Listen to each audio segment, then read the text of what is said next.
How do you assess the current state of our bilateral relationships right now?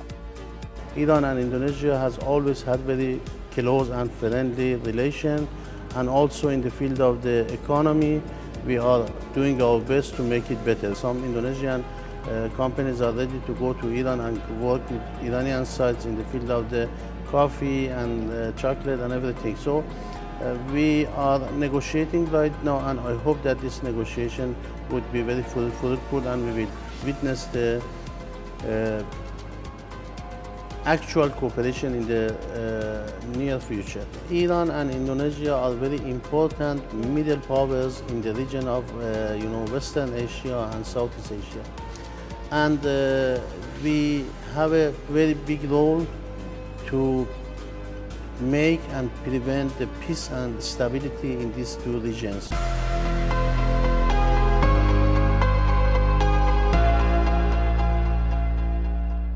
Selama 7 dekade, Indonesia dan Iran telah menikmati hubungan diplomatik yang dilandasi oleh semangat solidaritas dan juga kerjasama. Memasuki tahun ke-76 hubungan bilateral, kini hubungan kedua negara fokus pada pengarahan ketahanan ekonomi, energi, dan juga kemandirian nasional.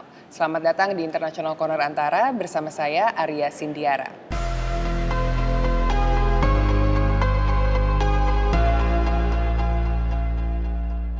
Untuk membahas lebih lanjut masa depan hubungan Indonesia dan juga Iran, hari ini telah bergabung bersama saya Duta Besar Iran untuk Indonesia, His Excellency Mohammad Boroujerdi. Mr. Ambassador, welcome to International Corner.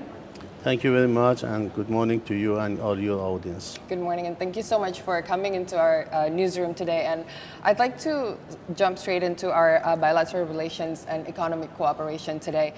Iran and Indonesia have enjoyed diplomatic relations for 70 years, coming into our 76th year now.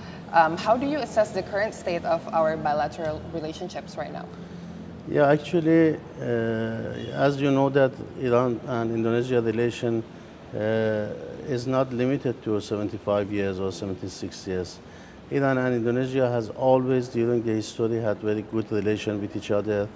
I mean the relation between people to people and also the local governments to government. And from 76 years ago, almost 76 years ago, we established the bilateral diplomatic relation between the two countries.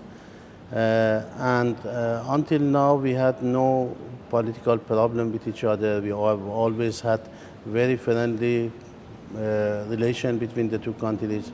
In the field of the politics, in the field of the international, organizations and international relations, and about the most international subject or issues, and also in the field of the culture and religion and everything, Iran and Indonesia has always had very close and friendly relation, and also in the field of the economy, we are doing our best to make it better. We believe that it's not enough, but still we have a lot of capacity to take care of. Under President Prabowo Subianto's administration right now, in the beginning of their term, they had introduced the Astachita vision as their strategic vision, which includes some key priorities such as strengthening national self-reliance in terms of food, energy, and also water security. I wonder, how do you see Iran playing the role of a strategic partner in these sectors in the vision? From the beginning of the President Prabowo's administration, I met with some officials, including some ministers, and also His Excellency President Prabowo himself, and I always declared Iranian government and companies' readiness to come to Indonesia and help in that regard. You know that Iran is one of the most important regional and sometimes international countries in the field of the energy, and also in the field of the food security. So I declared that Iran is ready, Iranian companies are ready to help in that area. We are paving the way, we are discussing, we are negotiating with some Indonesian companies. And in the field of the food security, we have paved some steps to reach the ideal cooperation between the two countries. Also in the field of the energy, when I talk about the energy, I'm not talking only about the oil and gas, also about the new, energies. We are ready to have the cooperation with Indonesia, and we are doing our best to make the connection between the two sides to be happen. And after that, I hope that we will have a very better relation in the field of the economy. But we are ready to help in that area. Can you share with us maybe some of the tangible projects that are in the pipeline right now that you can tell us about in this cooperations? Yeah, actually, we are in the field of the we are in the just phase of the negotiation between the companies. We believe that some Iranian milk products, some Iranian fruit products, some Iranian food products, they are ready to come here and work with their Indonesian counterparts, and also vice versa. Some Indonesian companies are ready to go to Iran and work with Iranian sides in the field of the coffee and chocolate and everything. So we are negotiating right now, and I hope that this negotiation would be very fruitful, and we will witness the actual cooperation in the near future. Thank you. Right. And as we approach our 76th year in our diplomatic relations, what are other areas that Iran would like to expand on, or maybe new economic, industrial, or technology cooperation that Iran would like to explore with Indonesia? Yeah. As you know, Iran is one of the very advanced countries of the world in the field of the new technologies. For example, Iran is very good in the field of the nanotechnology, biotechnology, nuclear peaceful technology, as well as the healthcare technology, healthcare equipment production, maybe agricultural technology, and many new technologies in that area that I know that Indonesia is so interested to have the cooperation in that fields. Now we have a close relation with some Indonesian agencies and governmental bodies like peran and others in the field of the transferring technology to Indonesia, and also in the field of the other areas like drones. When we talk about drone, usually we think that it's only for war, but it's not. You know that there are many peaceful means for using drones in the agriculture and other economic areas. So we are right now making the cooperation between the two sides, Iran and Indonesian companies, happen, and negotiation to be happen through webinar, or even to come here or go Iran and talk about that. If the Indonesian companies are interested to work in that areas, we as the embassy are ready to make the connection between the two sides to be realized, to be happen. Okay. It's interesting that you mentioned transfer of technology, because our administration right now, the President Prabowo's administration, also wants to strengthen human resources development. So would you say that that's also part of Iran being a strategic partner in this sense? Of course. Actually, Iran is one of the very rare countries of the world that we developed our technologies domestically. We did not import any kind of domestic technologies, because you know that it's almost 47 years that Iran has been under very severe sanctions from the United States, and we could not import any kind of technology. So Iranian could manage to develop and to produce their own new technologies and advanced technologies, and they have the knowledge by themselves. So we are ready to have the cooperation in the field of the human resources also in that area with Indonesia. We are ready to bring our companies to have their factories to be established in Indonesia, and it means that we are ready to transfer the technology to Indonesia, and also we are ready to take the Indonesian, Indonesian engineers, students, everybody to go to Iran and to just study in the Iranian universities or Iranian even companies or factories and learn the new technologies and come back to Indonesia. Yeah. I believe that right now we are offering full scholarship to Indonesian students who are interested to go to study in Iran, and I have just sent the information to Indonesian government, and we are waiting to introduce some students in any field of the technology and science that Indonesian students are interested to go to Iran. We are ready to offer them some full scholarship in that area as well. So that's we are trying to do with Indonesia. The situation is a little bit difficult because of the threats that we receive from some foreign countries in the region, but still we have this negotiation with Indonesian counterparts, and we are ready to cooperate in that area.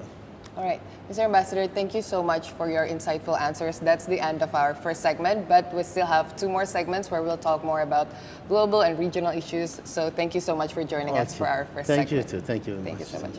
Baik pemirsa, demikian perbincangan saya dengan Duta Besar Iran untuk Indonesia, His Excellency Mohammad Boroujerdi. Sampai jumpa di segmen 2 International Corner.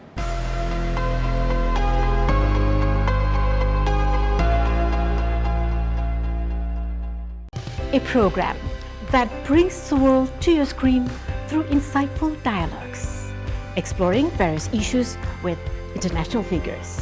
How do you view this? It gives more visibility to Indonesia in France. Revealing various facts regarding bilateral, regional, and multilateral cooperation in numerous sectors. Welcome back, Mr. Ambassador, to our second segment. I'm Grazia Simajuntak, the producer and host. And I'm your host, Arya Sindiara. Join us on International Corner.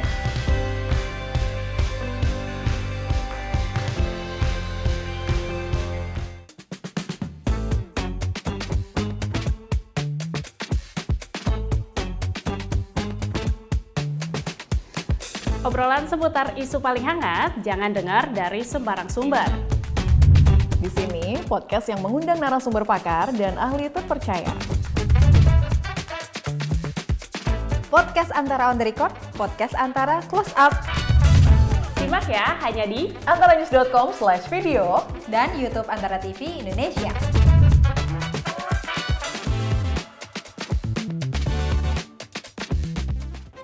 Jadilah yang lebih dulu dalam menerima informasi yang tengah menjadi perbincangan di jagat publik. Sebelumnya, Mary Jane sudah mengajukan gerasi, namun ditolak. Kami sajikan dengan narasi dan infografis yang mudah dicerna oleh halayak.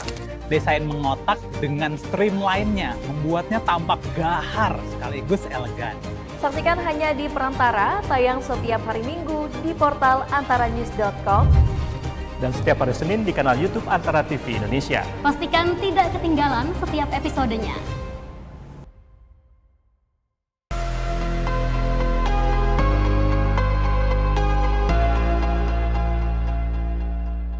Pergeseran tatanan dunia menghadirkan berbagai tantangan bagi negara-negara di dunia dan tak terkecuali untuk Iran dan juga untuk Indonesia. Selamat datang kembali di International Corner Antara, masih bersama saya, Duta Besar Iran untuk Indonesia, His Excellency Mohammad Boroujerdi. Mr. Ambassador, thank you so much for joining us again. Thank you again for inviting me here. Thank you very much. I would like to jump straight into some of the issues about tariff and sanctions. As we know, the US President Donald Trump has stated that countries that are conducting business with Iran could face a 25% tariff on their trade with the US. How does Iran view this policy, and what steps are your government taking in response to this?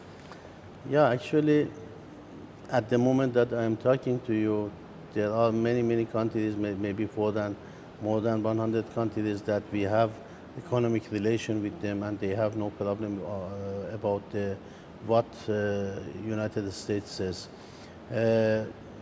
All the independent countries believe that the United States is not the king of the world. You know, they cannot dictate their rules to the independent countries like Indonesia. They are making some problems for us, but this is not new for us. It's more than 47 years that we have been under very severe sanctions from the United States. But still, you see that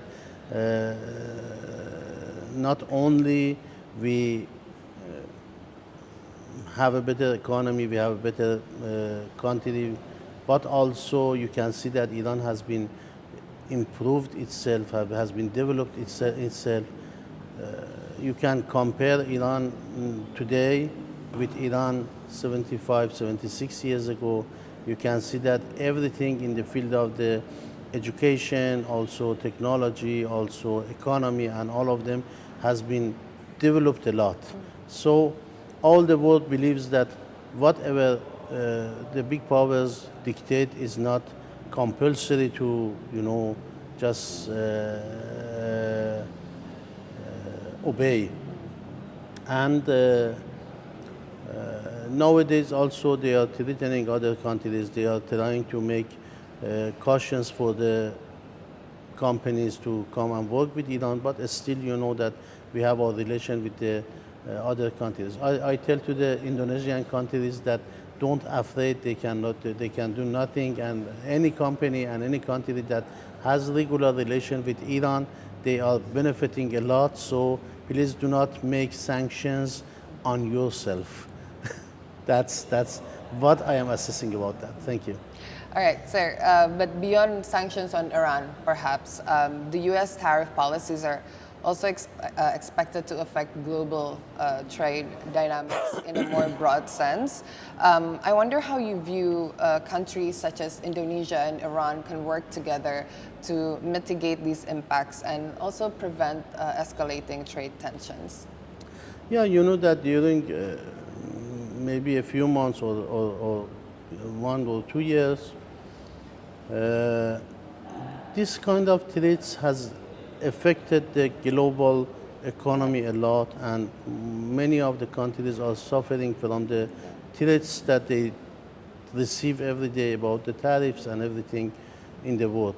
We believe that independent countries like Indonesia and Iran, they must continue their regular economic cooperation, and if they are afraid, the situation would be so worse. So if they want to just pass this difficult era, they must expand the cooperation between the two countries, I mean bilaterally and multilaterally, go ahead and show the United States that they cannot dictate their rules to the world, to the whole world, you know. They are one country, they can have cooperation with others, and there is no problem with that, but they cannot make rule for the today modern world. Yes, thank you.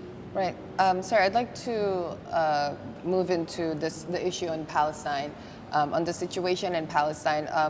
What role do you see Iran do for itself in supporting peace efforts, including the discussions on the two-state solution? We don't believe that any kind of peace solution will work in the Palestine, because if we are, rational people, we see that during last more than 75 years, the Zionist regime of Israel is not committed to any kind of agreement or treaty or any kind of peace or even ceasefire. You can see that the ceasefire and peace has already established between the Zionist regime of Israel and some neighbors like Lebanon, Syria, even Gaza itself. But you can see that every day they are still attacking these countries. So the occupier regime, like Zionist regime of Israel, they are not going to be committed to any kind of peace process. Whenever they feel they are strong enough to attack, they attack their neighbors. During last decades, Israel has attacked all its neighbors and has started almost 20 big wars in the region. So they only stop attacking others and they only stop occupation when they feel they are not strong enough to attack. And if you want anything to work in the region, you must go for the democracy, for the people of the Palestine to choose what they want. Any kind of dictation from the countries like the United States that we believe that they are not neutral and they are taking sides, it's not going to work in the region. So we are not going to prevent any kind of peace process. We are just estimating that the situation. We're saying that it's not going to work. So in this sense, Mr. Ambassador, how can Iran and Indonesia then work together and contribute both bilaterally and through multilateral platforms to promote peace, dialogue, and also humanitarian solutions, of course, most importantly, in Gaza? I believe that Iran and Indonesia are very important middle powers in the region of Western Asia and Southeast Asia. And we have a very big role to make and prevent the peace and stability in these two regions. Everybody in the world will witness that when in the 12 days war, Israelis tried to just expand the tension to other countries and to the Persian Gulf region. Iran did its best to prevent the regionalized war, and we tried to just keep the war inside Iran and between Iran and the Zionist regime of Israel. They tried to take the war to the very important Strait of the Hormuz and also the Persian Gulf. We prevented them, and we just again kept the war inside Iran and also the Zionist regime of Israel and occupied lands. So also Indonesia, I am so happy that Indonesia is standing in the right side of the history to defend the rights of the suppressed people of Palestine. We believe that if we want to have a very important role in the history, we must talk to each other more, and we must just estimate the new ways that we can work in the spreading the peace and security in the region. I believe that Indonesia is playing a very important role. I hope that our cooperation would be more fruitful. Very strong answers indeed, Mr. Ambassador. Thank you so much for joining us, and we'll see you right back for our last segment. Okay, thank you very much. Thank you. Baik pemirsa, demikian perbincangan saya dengan Duta Besar Iran untuk Indonesia, His Excellency Mohammad Boroujerdi. Terima kasih telah menyaksikan segmen kedua kami. Sampai jumpa di segmen selanjutnya.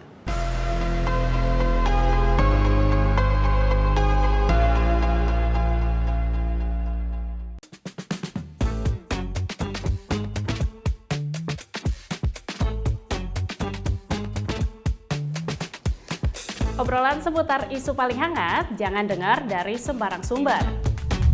Di sini, podcast yang mengundang narasumber pakar dan ahli terpercaya. Podcast Antara on the record, podcast Antara close up. Simak ya, hanya di antaranews.com/video dan YouTube Antara TV Indonesia.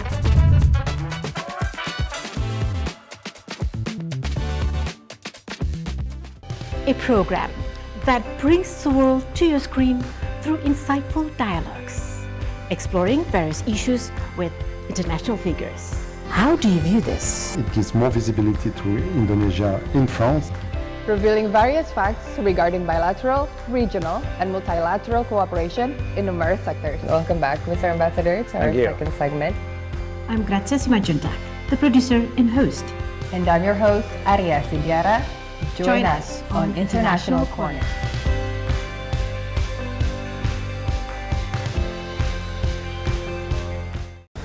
Halo pecinta sepak bola Indonesia.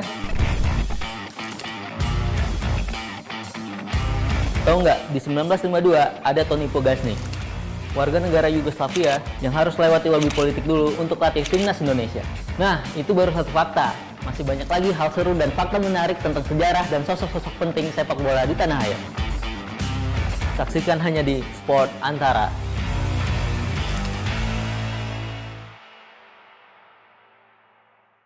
Peran negara-negara berkembang kian relevan di tengah tatanan global yang bergeser, dan Forum Developing Aid atau D8 hadir sebagai wadah kerjasama dan memperkuat solidaritas untuk kemakmuran bersama.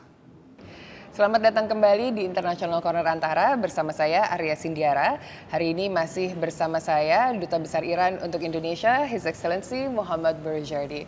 Mr. Ambassador, in our last segment, I'd like to talk about Indonesia's leadership in the D8 and also the solidarity of developing countries. And Indonesia is hosting the D8 summit this year under the theme Navigating Global Shifts, Strengthening Equality, Solidarity, and Cooperation for Shared Prosperity.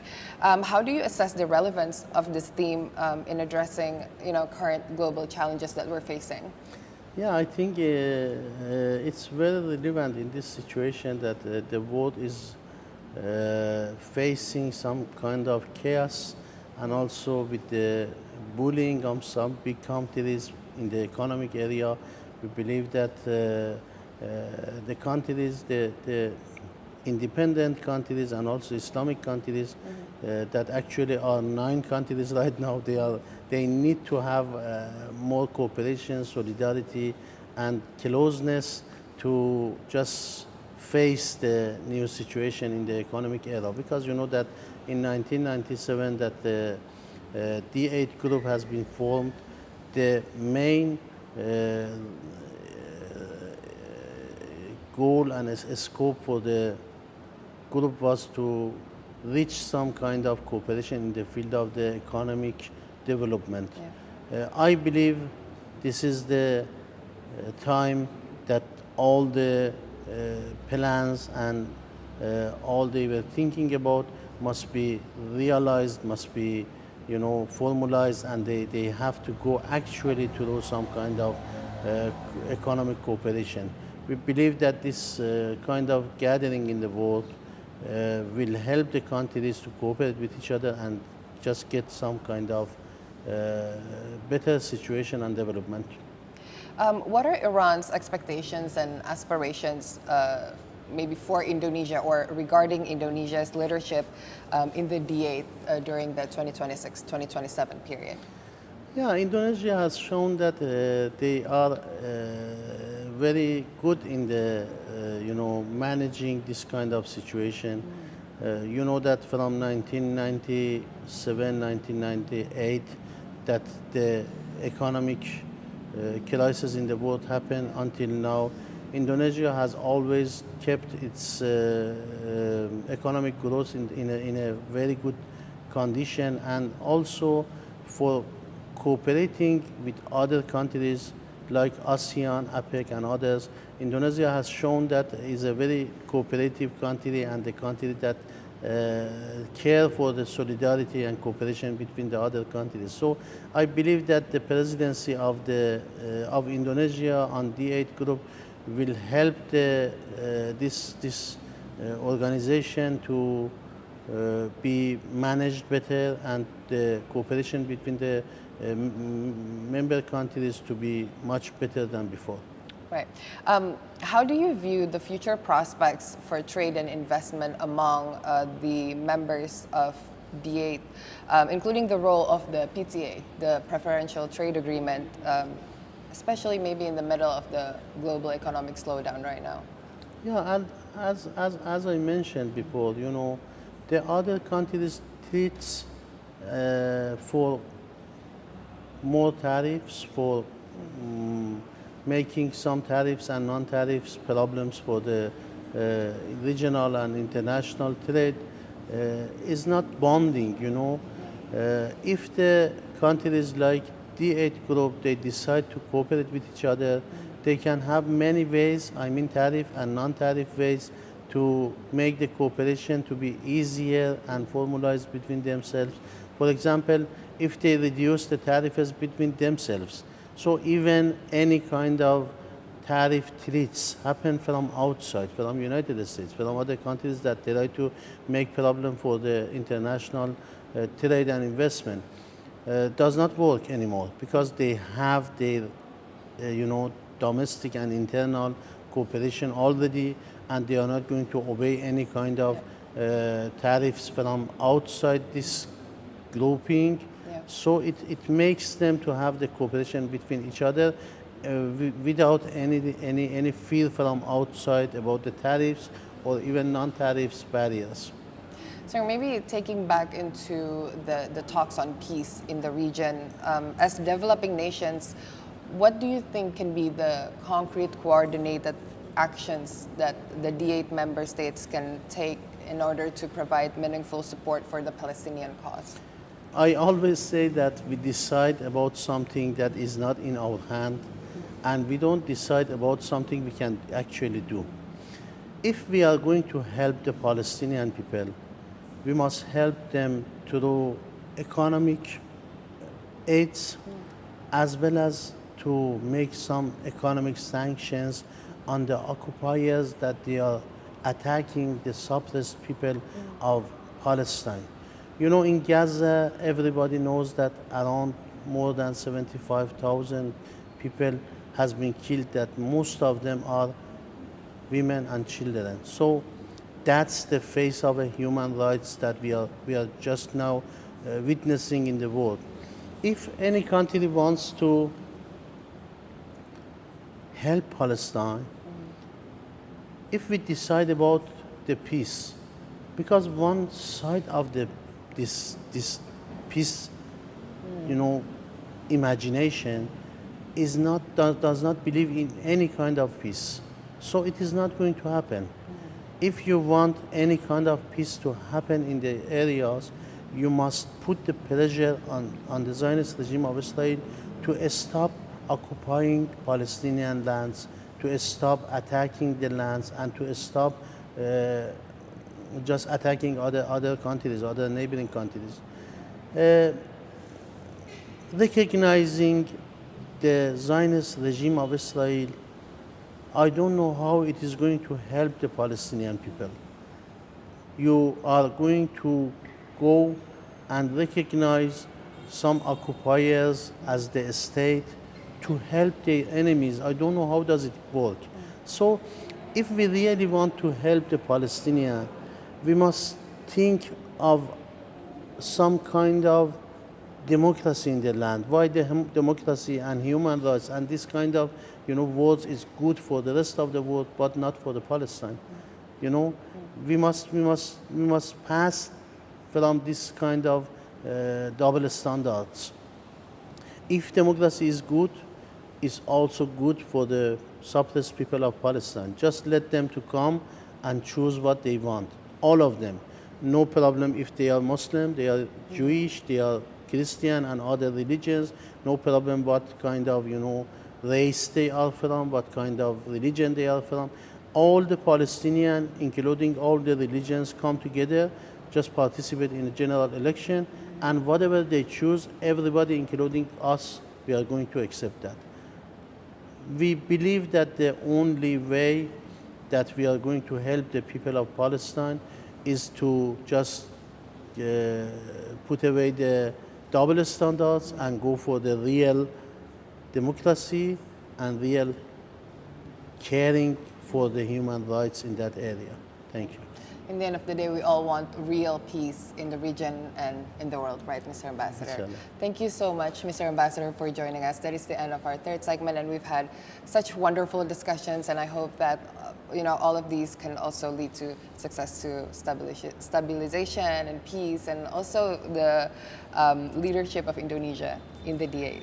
Thank you very much. I also appreciate and thank you for inviting me here, and also thank the Indonesian government and people for hosting myself and my embassy here. 2 days ago we had the Iranian National Day ceremony, and so many Indonesian officials, governmental and non-governmental, authorities, as well as the people of the Indonesia participated in the ceremony, and they shown the friendship and good cooperation between Iran and Indonesia, and I am always grateful for all hospitalities and good hosting of Indonesian government and people for myself and my